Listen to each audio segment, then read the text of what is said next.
So in that book, it was written by an Arab, and this Arab gentleman was trying to arm the Indian Muslims, who were at that time at the receiving end of a Christian assault in India. You see, India was in the hands of the Muslims. They were ruling it. They ruled it almost 1,000 years. And the British came with the superior gun power, and they snatched power, dominion, rule out of our hands.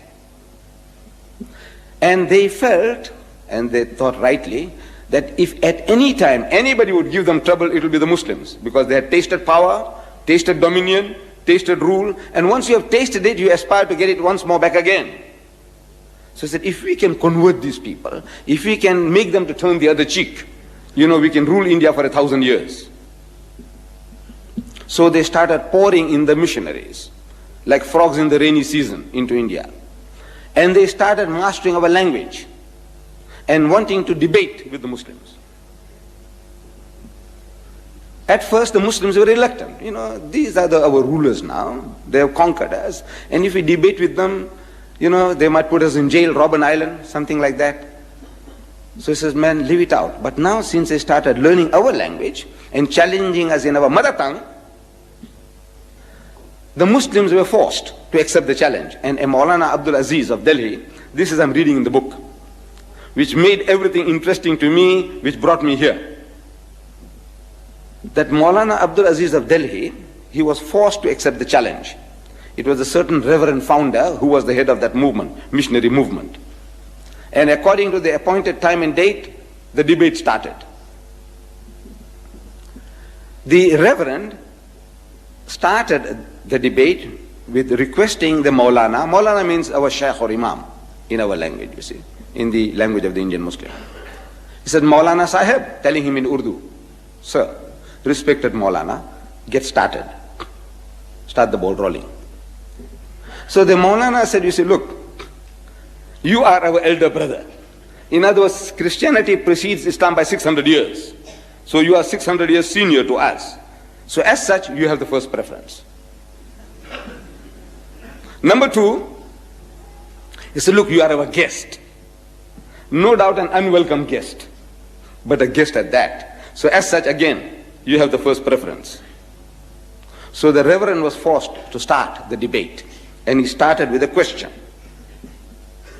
He says, Maulana Sahib, speaking in Urdu, Maulana Sahib, where is your Prophet Muhammad now? So the Maulana, after a pause, he replied that he is in Jannatul Firdaus, in heaven, blessed heaven with God Almighty. Out of that answer came the second question. He said, all right.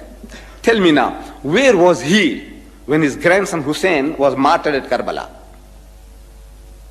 So the Maulana again thought for a moment, and he again replied, he was still in Jannatul Firdaus, in blessed heaven with God Almighty. Out of that answer came the third question. I'm reading this in the book. He said, all right, now Maulana Sahib, look, if your Muhammad was with his Allah, as you say, and while his grandson was being butchered, Shaheed, at Karbala, didn't he ask his Allah for help? He said, look, my grandson is being butchered, please, have mercy on him, save him.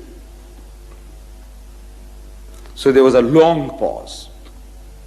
And the reverend couldn't hold his peace. He started stamping his feet. Come on. Didn't he? Didn't he ask his Allah for help? Because if somebody is bullying me, and if I have a young heavyweight champion next to me, I say, look man, Akhi, please man, help me, save me. So didn't he ask his Allah for help?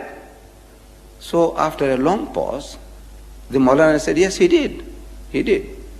So what did he say? We know he wasn't saved. What did Allah say? And there was an inordinate pause, undue pause. So the reverend again started stamping. Come on. What did he say?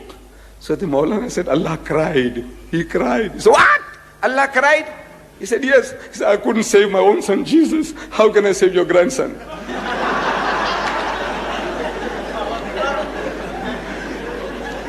شكرا يا ربي شكرا هديت قلبي شكرا، نورت دربي شكرا، شكرا يا رب